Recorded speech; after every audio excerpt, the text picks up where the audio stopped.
In the dining room 10 minutes ago, Damon felt caught by surprise when Talia left with Stephanie. He wanted to go after Talia, and his wolf agreed. But then Casey appeared at the door, and Damon paused. If he went after Talia, Casey would notice and target her. "You should have gotten rid of Casey a long time ago," Damon's wolf growled in his head. "Send her packing and go after our mate." Damon pinched the roof of his nose. Casey is just a fly, but a fly with a hurt ego and big mouth can cause damage.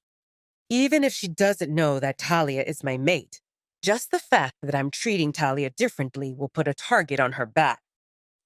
"So what's the plan, wise guy?" his wolf asked sarcastically. "You'll pretend that mate isn't here until this annoying she-wolf leaves?" "I can't act differently. Talia's safety comes first." His wolf snorted in disapproval.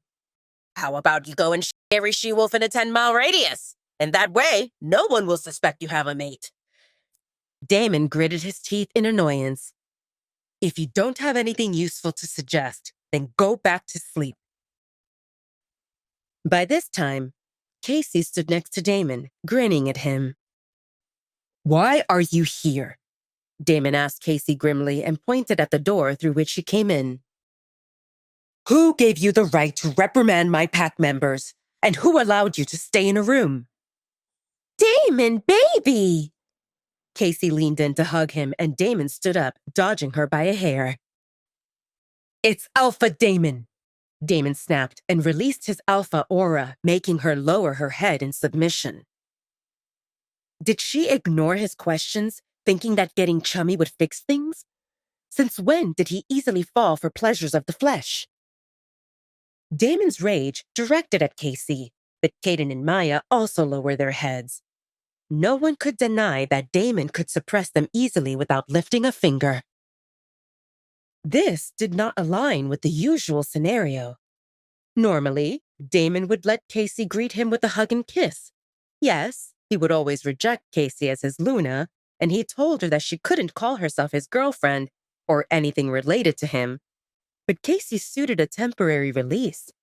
From Damon's point of view, it seemed perfectly fine. However, this time, just the thought of Casey's touch made his stomach tie into knots, and he couldn't make himself go through it. "Miss Casey," Damon spoke stiffly, "even your father can't come here without an appointment. Don't mistake my politeness for weakness." "You can't treat me this way," Casey spoke through her teeth. "You owe me." "That's why I didn't snap your neck so far. But if you think you're worth more, give me a number and we'll negotiate," Damon responded, and Casey's face contorted with anger as he spoke. "We should write up a contract so I know that the final payment will prevent you from bringing up that point again. Maybe your first time seemed important to you, but for me, you represent just one of many." Casey had never felt so insulted, and he hadn't finished talking. "I'll let my betas explain to you about rules we follow here, and if I see you again without an appointment, don't blame me for being impolite." Damon walked out of the room, and only when he fell out of sight, the three people resumed breathing. Caden and Maya exchanged glances. That seemed intense. Yes, Casey was irritated, always had, and always would. However, Damon didn't pay attention to her so far. If he felt busy, he would ignore her, and if he felt willing, he would play with her. But he never snapped like this. Casey would play various games to get Damon's attention, which sometimes worked, more or less, and she would boss around Omegas in the pack house, imagining that she represented Luna, and leave after a few days. But this marked the first time for Damon to reprimand her like this. Casey stood in shock. Maya glanced at Casey, who stood in place like her feet grew roots. Her hands balled into fists, and she shook profusely either because of fear or anger. Probably both. "Why does he let us deal with his trash?" Maya asked Caden grumpily through their mind link. "You saw him.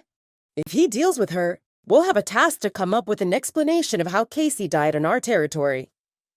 He must feel grumpy because Talia left. Maya spoke, and Caden nodded in agreement. And that confirms that Damon intends on keeping Talia a secret. Caden responded in a singing voice. Casey lifted her head and glared at Maya and Caden. Damon can't treat me like this! It's Alpha Damon, Miss Casey. Maya spoke in her official tone. Casey sneered. When I become Luna of the Dark Howler's Path, you'll need to answer to me. Maya shook her head. I suggest you get your act together, Miss Casey, because this represents just a warning. No one disrespects our alpha and gets unpunished. Casey didn't get it. Disrespect? Caden responded instead of Maya. Miss Casey, if you didn't understand so far, Alpha Damon has no intention of making you his Luna. He tolerated your presence because of your father, for the same reason he didn't summon our warriors to escort you to the border of our territory. But he gave you a choice to leave on your own. Don't test him. Damon went to his study and powered on the computer. He shoved his hand in his hair angrily. Why did he snap like that? He should have let Casey do her usual routine, and she would leave in a few days without suspecting anything. But he ruined it. Actually, he forgot that Casey planned to come. Damon focused so much on Talia that he neglected everything else.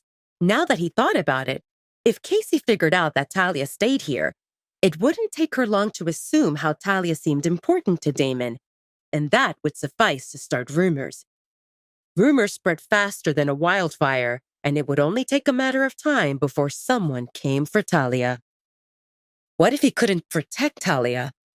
What if he ended up in a situation where he needed to pick between Talia and his pack? He took a deep breath and looked at the screen, which flashed with notifications.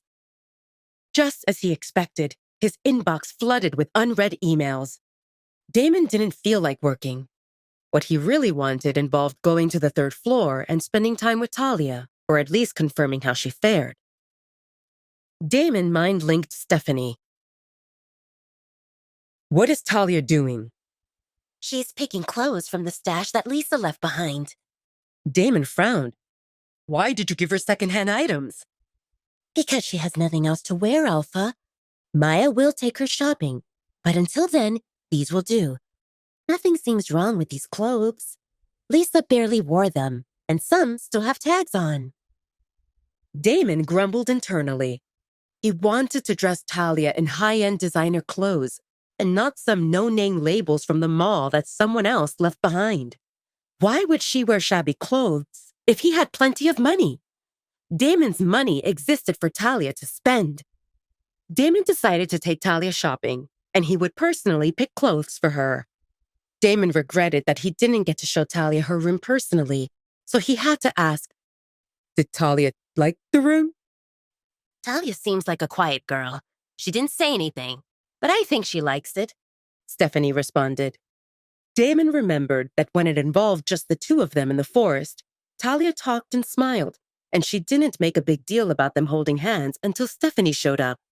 It told him that Talia felt comfortable with him. Only him. It made him smile a little. Damon concluded there existed a good chance that in the right environment, Talia would come out of her shell.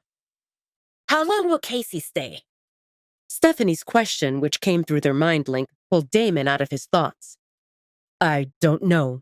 Probably as usual, Damon responded honestly. He wanted to chase Casey away, but he already snapped at her, which represented something he never did before. And if he did anything more drastic than that, Casey would definitely feel suspicious. Can you tell Talia not to pay attention to Casey? Damon asked Stephanie. I will. Did Talia say what she plans to do later? Rest. Damon wanted to ask more, but it would risk exposing himself more than he already did, so he decided to stop. Talia would rest, and he had a lot of emails to go through. He would check on her later. Please subscribe to the Pocket FM YouTube channel and press the bell icon for instant notification. Check out our channel for more such exciting shows.